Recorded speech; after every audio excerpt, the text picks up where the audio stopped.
তাহলে তো সব জায়গায় মেডিকেল কলেজ করে আরেকটা ডিমান্ড আমাদের আছে, এই হসপিটালের জায়গা অনেক অকুপাই করে বসে, যেটা আপনার সেটা করা হয়েছে। এটা আমার দপ্তর না, কারণ এটা আপনার দপ্তর। সোজা ডান্ডা নেবে পার্টি, পার্টি এখানে পাওয়ারে। পূর্ব মেদিনীপুরে আমরা পুরো পাওয়ারে। এখনো যদি আপনারা না সরাতে পারেন তাহলে আমি বলবো বা সারিয়ে এই সিস্টার ড্রেস দিন ওকে।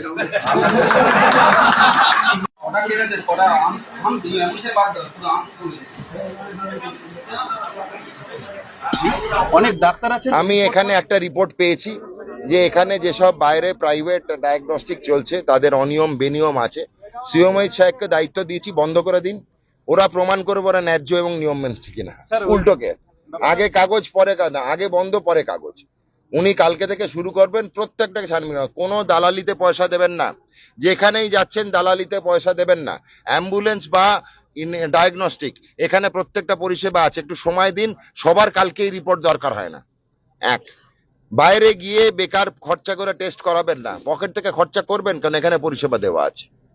দুই, পরিচ্ছন্নতা কিন্তু পরিষ্কার পরিচ্ছন্ন রাখার দায়িত্ব খালি হাসপাতালের নয়, সমাজেরও।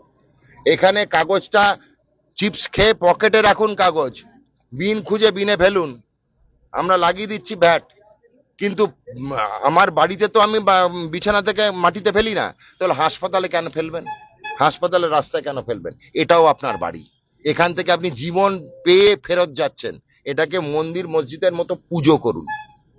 স্যার, ডাক্তার দেখানোর থেকে রুগীর যে রিপোর্ট তাতে খরচ অনেক বেশি।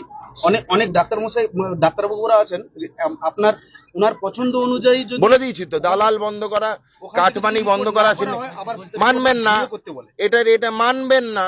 আমি তো এখানে অন ক্যামেরা বলে দিচ্ছি, মানবেন না কেউ। বলেন ডাক্তারবাবুকে যদি বলে আপনি এক্স নাম্বার ডায়াগনোস্টিক জানবো, আপনি বেছে বেছে ওয়াইতে যাবেন। কে তো কোথাও বলে দেয়নি যে ওনার পছন্দ, মানবেন না, আপনার ব্যাপার।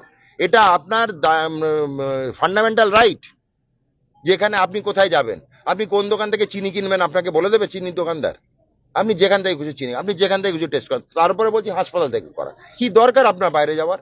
আপনাকে তো সাংবাদিক হচ্ছে চতুর্থ স্তম্ভ গণতন্ত্রে, আপনারা বাইরে যাচ্ছেন কেন? বাইরে যাওয়ার কথা বলছি না, আমাদের হাসপাতালে পরিষেবা আছে, আমি ল্যাব অবধি ঘুরে গেছি, কোথাও ছেড়ে যায়নি কিন্তু। ঠিক আছে, আমার টেবিলে বুকলেট রাখা আছে, একটু বুকলেটটা আনতে দিন।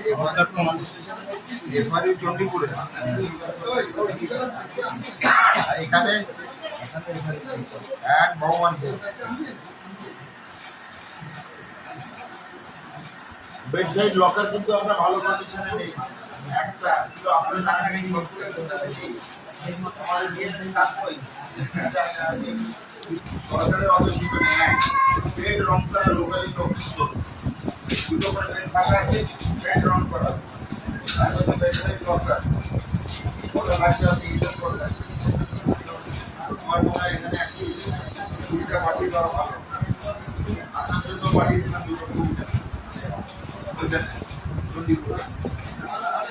ফাঁকা থাকে, দুটো করে বেড রং করবে ভালো। এইসব চলবে না। আপনি রেখে ভালো এডিটিং লাগবে, এই দেখে আমি ঘুমিয়ে পড়বো, দেখি তো মন খারাপ হয়ে যাবে। ওরা শুনতে পারবো না। আজকালকার যুগের নিয়ে আপনারা এসব ভালো আজকাল চলে।